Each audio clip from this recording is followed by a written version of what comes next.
All right, hello AP Euro students. Welcome back for another short video. Today we are going to be discussing a little bit of the characteristics of the artwork in the Renaissance, as well as some of the humanistic approaches to artwork that is going to be utilized by our high Renaissance painters. So I'm going to go ahead and share my screen and show you a little PowerPoint that I've got going here. Before we get started, I would like to point out a couple of these main characteristics of art in the Renaissance. If you need more time to write these down, feel free to pause the video and write them down. I'm just going to quickly talk through them. We have realism and we have expression. We could also throw in another word there, emotion. Extremely important in Renaissance artwork. We're going to see facial expressions. This is kind of the first time, in big contrast to what we will see in the early Middle Ages. We're going to see perspective and vanishing points. It's all about everything looking three-dimensional and realistic. Classicism. Remember, classics are the ancient Greeks and the Romans, as well as biblical texts as well can be considered classics. But for the most part, we're going to be focusing on ancient Greek and Roman themes. And of course, we have humanism, individualism. Both of those kind of go hand in hand. We're going to see some of the geometry and the math that will go into some of our artwork in the Renaissance, as well as some of the shadowing and softening techniques that really is a big characteristic for why the Renaissance painters' artwork looks so realistic. So I want to start by looking at a couple of these photos. These are a little bit before the Renaissance. You might notice that these people don't really look 100% realistic. I don't really feel like I can just reach into the painting and just be a part of the painting. Like it's just a window that you're looking into that you feel like you could just walk into, right? The people on the right especially don't look extraordinarily realistic. It's still a very beautiful painting and very well done. But you'll notice that they don't exactly look 100% realistic. A big thing about the right side, something kind of funny, is for the last 1,000 years, the Middle Age, early Middle Ages, all of this Christian artwork that was patroned, the baby Jesus is always really depicted as just a very, very small looking adult. A big change in the Renaissance is actually going to be depicting the baby Jesus as an actual baby. Oftentimes when you look at paintings from the early Middle Ages, you'll see, like in this picture right here by Berlinghiero, I think I said that right. You'll see that the baby Jesus here, the Madonna and Child, he kind of just looks like a smaller version of almost the same face as the Madonna on the left side. On the far left here, Giotto is actually early 1300s. He's kind of early Renaissance, and it's almost that transition period. Giotto is a very famous Italian painter that's going to kind of just start experimenting and start giving us the first inklings into what is really going to flourish and become high Renaissance art that we're going to focus on after 1450. Those are going to be people like Raphael and Leonardo da Vinci, and you will see just how realistic some of these art can get. So here are a couple images to depict some of the more realistic and humanistic approaches to art that's going to take place in the high Renaissance. Of course, in the bottom left here, one of the most famous paintings of all time is the Mona Lisa, painted by Leonardo da Vinci. At the top, we have a scene from one of the most famous panels from the Sistine Chapel, painted by Michelangelo. This is Adam being given life by God up in heaven. This is one of the initial scenes of kind of giving birth to the human race. But you can see just the emphasis on physical structure, really making people's faces look realistic. A big aspect for a lot of Renaissance artists was muscles, also depicted down here at the bottom with the Vitruvian Man. That is this circle with the kind of person with their arms out and then arms up. This is Leonardo da Vinci as well, and this is his experiment into kind of anatomy mixed with art, where he's going to really focus on the human body, human muscles, size, shape, and really importantly, about proportion, making sure that everything is the right size and shape, right? All right. One of the first big aspects, characteristics of high Renaissance art that we need to discuss is perspective. Perspective is really all about where our eye is drawn when we see a piece of art. And in this image that I've depicted for you here, or shown you, is an image of Jesus up on the cross with some of his disciples or some mourners down by the side. And you'll notice that I kind of follow these lines. Every line on this painting kind of draws your eye to the most important place. And where is the most important place? Well, it's Jesus's head, right? And God right up behind him as well in this painting, right? You'll see even the people, the mourners, one person is kneeling on either side, and then a person is standing up, and then you kind of connect those heads of the mourners on the bottom there, and their heads kind of draw you up to Jesus, as well as all the lines in the archway there that kind of all kind of really draw your eye to the center. When you look at this image, I mean, I've overlaid my lines on top of it, but when you look at this image without the lines, you still find yourself just honing in on the most important place that the artist really wants you to focus on, the most important place. And over here on the left-hand side, we see some of those geometric shapes that we talked about, or that I showed you as one of the characteristics. Squares, circles, triangles will be very, very powerful, very important as we move forward. So I'll show you some of that, but you can see how this image can be kind of broken down into some geometric shapes.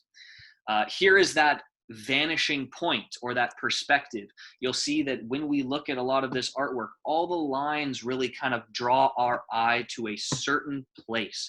And I have a great art piece to show you later on in this video, where I'm going to ask you, to take a second and see where your eye is drawn, and then we'll follow some of those lines together as it pulls us to our vanishing point for our perspective. But you can see kind of how all these lines lead to a major point right here. It's smack dab in the middle. It's on Jesus's head. Okay. Here is another depiction of some geometry, some math being brought into artwork. So this is another piece of art done by Leonardo da Vinci. Leonardo da Vinci is one of the best examples that we have for a Renaissance man, somebody who does everything. That is so important in Renaissance time in Italy. The true individualistic, humanistic approach is to become the best you can be in so many different broad different categories. So Leonardo da Vinci was a botanist. He was in science for anatomy. He was a painter, a sculptor, an architect, a writer. I mean, he did everything. Leonardo da Vinci has famous works. He was an inventor. You've probably seen some of his inventions as well. He is one of the most famous individuals we have that just had so much skill in so many different areas. Nowadays, oftentimes we go to college, university to focus in on one major skill. On the Renaissance, a lot of people focused on trying to master as many skills as possible. Fun fact about Leonardo da Vinci, oftentimes today you might hear people discuss, are you a left brain person or a right brain person? Are you more creative or more analytical, right? And on which side of your brain is more in tune, or whichever side of the brain you use more. Historians like to argue that Leonardo da Vinci probably had equally powerful sides of the brain, because he was extraordinarily creative, but also very extraordinarily analytical as well, which is maybe a reason why he was so successful in so many different genres. So there you see the triangles of both the figures using geometry and math to make artwork even more beautiful and more pleasing to the eye. And here we go, one of the last ones, of the characteristics. I talked about, shading and softening to really create realistic looking images. Instead of having strong, powerful lines that outline people, we really start to see this sfumato, which is a softening. Sfumato just means to soften the edges. And it's kind of in a way, almost just, blending those colors into the background so it looks a little bit more natural, not a harsh line. And chiaroscuro on the other side, chiaroscuro, it literally just means light dark. Light dark is chiaroscuro, which is pretty much just intense shading, giving us darkness in the shadows and giving us light in the places that we see light. Like for instance, you can probably tell that the sun is coming out of my window and hitting my face over here. And so I have light on this side and I have dark on this side. It's almost like a shading. And so it's trying to create that three-dimensional realistic shape. And here we go. So here's a picture. This is a fantastic image, one of the best images out of the height of the Renaissance. Beautiful piece of artwork. This is Raphael's School of Athens, and it really brings together a lot of the different characteristics that we've looked at. And so take a second here and try to see where all of these lines point. You'll see all these lines on the floor, on the ceiling, on the walls, maybe even some of the people's heads kind of as a guide, almost like in that earlier picture that I showed you. Pretty much all of these lines, when you look at this image almost naturally, where do you want to look? If you said right here in the center with these two gentlemen, I don't know if you can see my cursor, probably not, but I'm circling the two gentlemen right in the smack dab in the center of the painting. That is where Raphael wants your attention. That is the vanishing point. You'll see these lines up in these columns, in these archways up above, and all these lines really lead us right to the tops of their heads. And those are the two people that he thinks are most important in this. And this is his School of Athens. So remember that this is going to be a secular piece of artwork because it is not of or pertaining to the Catholic Church. It is something that is not religious in its making. These are all old Greek famous individuals, writers, philosophers, scientists, etc. So here is a list of who all these people are. You'll see the center of the image drew us to Plato and Aristotle, two of the fathers of Western philosophy, with Socrates, who is just to their left, and he's doing his best Socrates thing, which is probably asking a whole lot of questions to the people over there on the left side of the room. We see Diogenes, we see Epicurus, Euclid, and Ptolemy, who is a scientist. He's holding a globe. We see actually Raphael on the very far right. He actually drew himself. That's kind of a self-portrait. He threw himself into the School of Athens.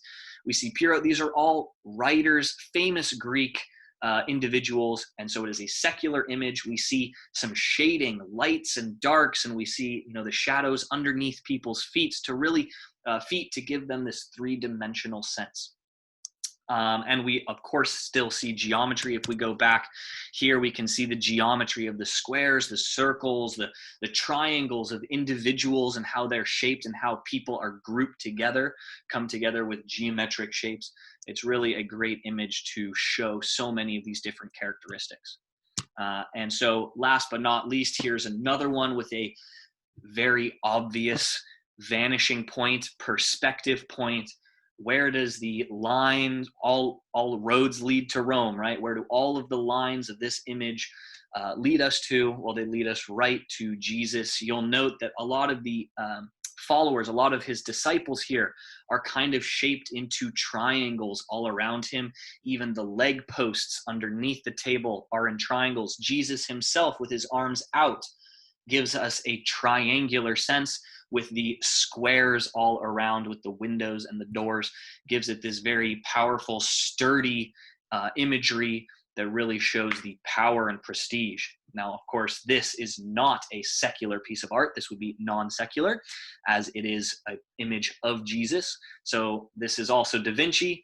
And so we've seen some artwork by Da Vinci that is secular and some that is not secular. So we have kind of a split focus. All right, I think that covers our characteristics, for Renaissance artwork. I hope you enjoyed. Keep at it. Good luck. You're all awesome. Take care.